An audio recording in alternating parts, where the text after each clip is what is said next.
কাতল মাছ আর মুখী কচুর রেসিপি। এভারগ্রিন 757 চ্যানেলে আপনাদের স্বাগত। আজ মুখী দিয়ে কাতল মাছ রান্না করব। ভিডিওটা সম্পূর্ণটা দেখার জন্য অনুরোধ রইল। Please like, share and subscribe, please please. এই যে সুন্দর রেসিপিটা, যারা রসুন খেতে ভালোবাসে ওদের জন্য তো খুবই সুন্দর। চলুন দেখি কি কি করেছি। এর জন্য মুখী নিয়েছি, শুকনো মুখী, খোসা ছাড়িয়ে নিয়েছি, তারপর ধুয়েছি। খোসা ছাড়িয়ে নেওয়ার আগে ধুয়ে নিলে পিচ্ছিল হয়ে যায়, কাটতে অসুবিধা হয়। এই যে আমি এরকমভাবে মুখী কচু খোসা ছাড়িয়ে কেটে ধুয়ে নিয়েছি। এই যে পরিষ্কার করে নিয়েছি।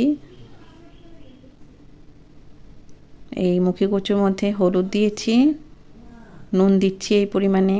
আমি অল্প নুন ব্যবহার করি। এরপর চামচ দিয়ে মিশিয়ে নিচ্ছি নুন হলুদটা। হাত দিয়ে করলে অনেক সময় কুটকুট করে হাতে। এটা তো কচু জাতীয় একটা খাবার মুখী, তবে আমি এভাবে রান্না করব, গলায় ধরবে না। মাছে কাতল মাছে নুন দিলাম, ভালো করে ধুয়ে নিয়েছি। তারপর নুন দিয়ে হলুদ দিয়ে মেখে নেব। হলুদ নুন মাখিয়ে নিচ্ছি মাছের টুকরোগুলিতে। সবগুলি মাছে নুন হলুদ মাখিয়ে নেব। প্যান গরম বসিয়েছি, প্যানে তেল দিচ্ছি। মাছ ভাজা করব, তেলটা ওইভাবেই দিতে হবে। মাছ ভাজার সময় তেল দিতে হয়, আর তেলটা এইভাবে মাখিয়ে নিলে অল্প তেলেও হয়ে যায়। তেলটা থেকে ধোঁয়া উঠছে, মানে তেল গরম হয়ে গেছে। এখন একে একে কাতল মাছের টুকরোগুলি দিয়ে দিচ্ছি তেলের মধ্যে। এভাবে দেখুন মাছ ভাঙছে না। ভালো করে প্যান গরম করেছি, তেলও ভালো করে গরম করেছি। এই যে সুন্দর করে এখন মাছগুলি ভাজা করে নেব।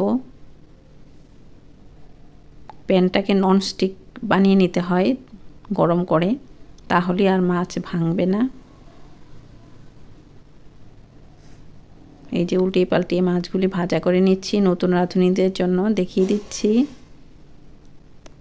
এইভাবে ভাজা হয়ে গেছে মাছগুলি।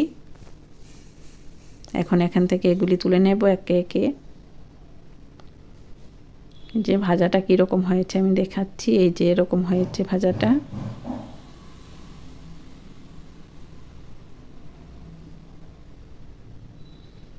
সবগুলি তুলে নেব। এগুলি পেটির টুকরো, বাচ্চারা খাবে। খুব সুস্বাদু মাছ। এই গরম প্যানে মাছের তেল আছে, এখানে শুকনো লঙ্কা ফোড়নে দিলাম।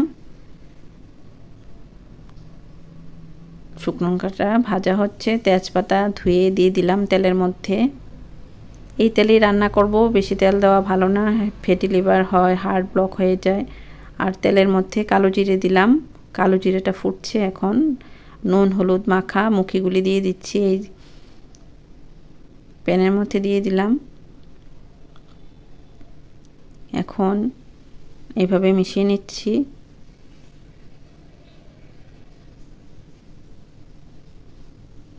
তেলের সাথে মিশিয়ে নিচ্ছি। অল্প তেলে রান্না করি আমি, তবুও রান্না ভালো হয়।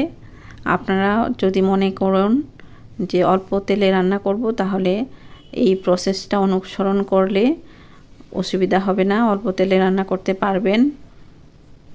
মশলা নিয়েছি গোলমরিচ, রসুন আর আদা বাটা, সবগুলি বাটা করা এখানে। এগুলি একটা ছোট বাটিতে নিয়ে নেব মশলাগুলি কি করব দেখাবো। এই যে বাটির মধ্যে গোলমরিচ বাটাটা নিয়ে নিচ্ছি। এই মশলাগুলি দিতেই হবে এই রান্নাতে। আদা বাটা, রসুন বাটা, রসুনটা একটু বেশি, এর জন্য বলেছি রসুনের রেসিপি। আর দেব ধনে গুঁড়ো 1 চামচের মতো। এখন এই মশলাটা কি করব দেখাবো। এই যে মশলাগুলি নিয়েছি, প্রত্যেকটা অ্যান্টিঅক্সিডেন্ট আছে, ক্যান্সার প্রতিরোধ করে। এখন এই মশলাটাতে জল দিয়ে গুলে নেব।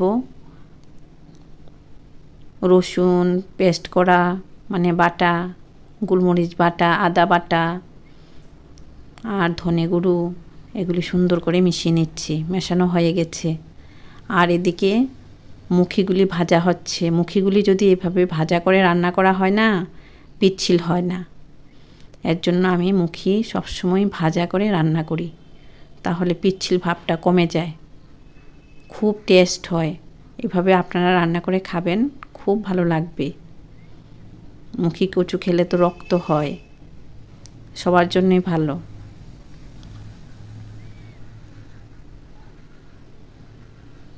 এরপর ফুটন্ত গরম জল দিয়ে দিচ্ছি। এই যে ফুটে উঠছে জলটা দেওয়াতে, এতেই রান্নাটা টেস্ট হবে। এভাবে রান্না করে দেখুন, খুব ভালো লাগবে। ঝোলের জন্য জল দিয়েছি, নুন দিলাম, হলুদ দিয়ে দিলাম,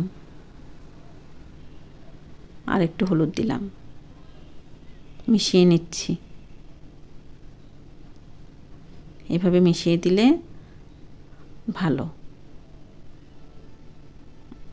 মাছগুলি ভাজা করে রাখলাম, কি সুন্দর ভাজা হয়েছে।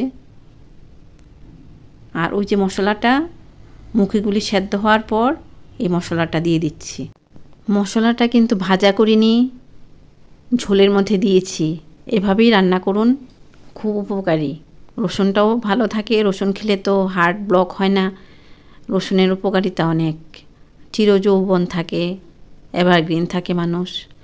এই যে এটা সেদ্ধ হয়েছে কিনা দেখে নিচ্ছি, মোটামুটি সেদ্ধ হয়েছে। এখন ঢাকা দিয়ে দিলাম, ফুটে উঠবে।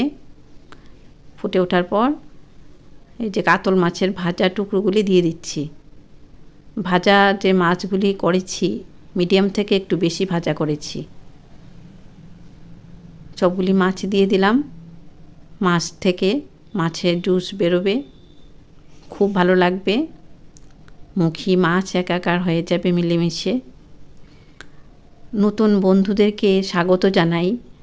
এরকম একটা রেসিপি, ভালো রেসিপি, এরকম আরও রান্না আছে আমার এভারগ্রিন 757 চ্যানেলে। এরকম রান্না পেতে সাবস্ক্রাইব করুন, লাইক করুন, শেয়ার করুন। আর এগুলি হলো বিলেতি ধনেপাতা, দেশি ধনেপাতা দিয়েও করা যায়, নুন জলে ভিজিয়ে রেখেছি। আর এগুলি সব সেদ্ধ হওয়ার পর ধনেপাতাটা দেব। আর এরকম রান্না পেতে এভারগ্রিন 757 চ্যানেল প্লিজ সাবস্ক্রাইব করুন, খুব উপকার পাবেন। আমার রান্নাতে সবসময় ভালো কিছু আছে, সবার রান্নাতেই ভালো কিছু থাকে, তবে আমার রান্নাটাও আমি বলি ভালো কিছুই আছে। আপনারা দেখুন, ভিজিট করে আসুন, ভালো লাগলে সাবস্ক্রাইব করুন। এত কষ্ট করে রান্না করি আপনাদেরকে দেখানোর জন্য। আপনারা প্লিজ লাইক করুন। আর বিলেতি ধনেপাতাটা ধুয়ে কাঁচি দিয়ে কেটে দিয়ে দিলাম। রান্নাঘরে একটা কাঁচি থাকলে ভালো, সব কিছুর জন্যই কাঁচি লাগে। ধনেপাতাটা মিশিয়ে দিচ্ছি। যা একটা রান্না হয়েছে না, এরকম রসুন যারা খেতে ভালোবাসে, এরকম একটা রান্না হলে আর কিছুই লাগবে না। আমার পরিবারে তো এই রান্নাটা খুবই ভালোবাসে। আমি যা রান্না করি সবই ভালোবাসে, তবে এই রান্নাটা হলেও খুব খুশি হয়। এই এক রান্না দিয়েই ভাত খাওয়া হয়ে যায়। আপনারা একদিন খেয়ে দেখুন। রসুন ভালোবাসুন তো নিশ্চয়ই, রসুন খাওয়া তো খুবই ভালো, রসুন খাওয়া দরকার। হার্ট ব্লক হয় না, রসুনের উপকারিতা অনেক আছে। এরকম একটা রান্না করে খেয়ে দেখুন। এই মুখী হলেই আর কিছুই লাগবে না, এত টেস্ট। আর গোলমরিচ দিয়েছি, গোলমরিচ খাওয়াও ভালো। ধনে দিয়েছি, মাথা ঠান্ডা থাকে ধনে খেলে। আর আপনারা এইভাবে রান্না করে খাবেন, এটা আমার ইচ্ছে। আপনারা রান্নাটা শেষে এরকমভাবে ঢাকা দিয়ে রাখবেন, তাহলে স্ট্যান্ডিং টাইমে রান্নাটা আরও ভালো লাগবে। আপনারা ভালো থাকুন, সুস্থ থাকুন, আমায় আশীর্বাদ করুন। ধন্যবাদ।